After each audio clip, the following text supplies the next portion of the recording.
Okay. Right. And so sometimes you got two together, sometimes you don't, and you mix match them all around. Okay. Then the next thing is you take a smaller blade, and I want to get some of the pearl palette art onto my blade. And this then I will trowel on top of my stencil. And what I do is I take it and I will just hold my hand close. I don't need spray adhesive. And I just trowel it over the top of my pattern. And I scrape it pretty darn smooth. You know, I'm almost taking it all the way off. You're not looking for a real heavy raised treatment at this point. Okay. I just want to go ahead and make that everywhere. Now I can come up and I can do this one. Usually if I'm on a job, I might have a couple pieces of tape, hold the stencil where I want, but because I'm on this flat surface, I don't need to do that. It's a lot easier on this surface than on the wall. Yeah, wouldn't it be nice? But all we have to do is tape it, though, if we're on a wall, so it's not a big deal. No, it's not at hard. all. It's very easy. And this is nice and thick, so we don't have to worry about running or any of those kind of things. Exactly. You know, do you need a job? Sure, in my spare time. Yeah, come My walls don't look like this at home, Gary. I need to do my house first before I start on I know, others. I hear that from my wife all the time. I'm I'm going to sure. hire your competitor to do this. I'm sure you do. So then what you want to do is you just go ahead. What I do is I might buy 3, 6 patterns, you know, or designs, so I can go ahead and do a bunch all at once. And then once you have them down and completed, you want to make sure you fill in every little nook and cranny of your stencil. Okay. Then you lift it up like this, and there's your pattern. Isn't that beautiful? You got to lift straight up because if you go off to the side, it'll smear. Perfect. Beautiful. And then you go ahead, and then what I do on the job is I will end up taking a rag and I will wipe down my stencil in between each application. Okay, so that way it's not getting gooped up. I used to try to do a whole bunch at once. Give me that rag then. But what happens is you get a little on the back, a little on the front, and it gets a little smeary. If it smears on your area, like if you look real close right down here, there's a teeny little spot here where it bled under. Just take a little Q-tip or your finger and wipe it out. You'll never notice it by the time we color it. Oh, okay. So it's not a problem. So now, really this is kind of foolproof then. Oh, it really is. It works great. Now, that would be, I would take that pattern everywhere in the room. That's how I would do that. Okay, I'm going to show and how you long do we have to let that set? 2 to 4 hours again, depending on weather, humidity, and that sort of thing. Now, there's another way I want to show you, which is the damask overall pattern. Now, those you can't do like the random pattern because those are spaced out apart from each other. On the damask pattern, because it fills the whole wall, I would have to do every other stencil area with that pattern, let it dry before I came back in and did my connecting piece. Okay. So that's what I've done here. I've already done part of it on this board, and now I want to go ahead and take my stencil that I used on the first part, and you can see I'll just match it up here for you to show you where it was originally. And you can look through and you can see real nice and easy. That's where it was in its original state.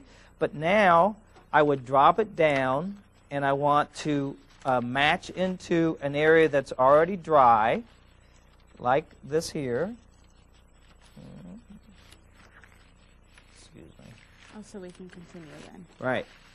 You think I would do this for a living? I think it goes over there. Oh, no. Here we go. What? Right, there it is. Which And this is exactly the problem you have on a job, by the way. So you see me doing it here. It's the way it really is. But it's important to get it lined up exactly, though. Oh, So gosh, take the especially time with for the it. damask. Okay. And again, the damask, you want to make sure you clean it and keep it clean as you go. So you'll do one pass with it, take it off to the side. I usually have a big piece of craft paper just like this, and I wipe it down, clean it both sides, and then go back up again. If you don't, it gets so filled that you can't use it. And it gets so thick that your pattern ends up being different. So you really need to clean in between steps. Okay. Now that I finally have it aligned, I will go ahead and use more of my material and show you what you would do again, which is basically the exact same as on the other. We take the pearl palette art and we will brush it into, or not brush, but trowel it into the pattern. Again, making sure I fill it.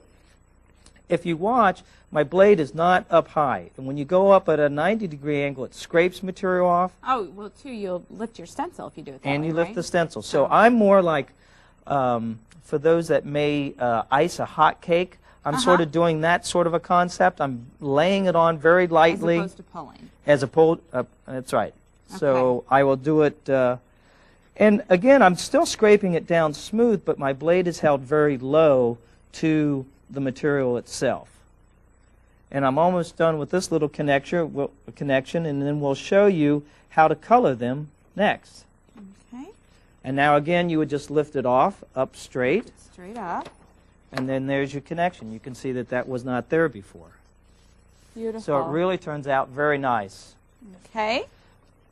Now the last step is the fun step where you actually put color to your surface area. You can see the first one that we'll end up going to is the one that we started out with. Now this is dry, and Now how long did you let it dry? Again, it's very thin and it dries depending on weather, but usually with an hour to 2 hours, it's usually ready to go. To color. Oh, okay. I think you were going to tell me quick. like overnight next day. No, you don't need to. By the time usually you do your pattern around the room, you can color it. Okay, great. And now what we're using is aqua color, and that is a type of material. It's a pure 100% acrylic, and I've tinted a material called aqua wax with that. The aqua wax is white, non-pigmented to start with. So this is what gives it the color, is the aqua color. You can make any color that you want to coordinate with your fabrics. You know, your furniture, your carpet, your drapery, whatever you want, you can make. Then the whole concept is to take a rag into your aqua wax and to then just rub it onto the surface. And you can see what it does is I've used actually a gold aqua color and a little bit of bronze aqua color, and also So you custom mixed this color? I custom mixed this color just for this show. Just for me today. Just for you, Sloan. It is beautiful. But you can see what it does is and this is a positive application too, where you can kind of start and stop, and you really can't see. We love those. Right. Those So are our favorites. it's very user friendly in that regards. But you can see how it starts to bring up the depth of the pattern. And if you'd like, I could show you, I could do this whole thing, and then I could show you a little bit on the damask, how it looks on the damask, because it is a two different type of process. Why don't you go ahead and show me the damask one? Let me see that. Well, now here's the damask, and I've filled in the whole area completely. Okay. White on white, you may not be able to see it too well, but there it is. And Beautiful. You can see it. It's just like a rich, luxurious fabric. I've done this in entryways, powder bathrooms. It's a powder bath would be gorgeous. Oh, it's gorgeous. Absolutely gorgeous. But you can just see how that wax comes on and fills it in and just gives it a very rich patina. So now once this is dry, this is completely finished then? Completely finished. The wax seals the wall. It's very washable. It's very easy to take care of. It's very easy to clean up. So it's beautiful. Great. Beautiful. Thanks for showing me the latest trends, Gary. Knew I could count on you.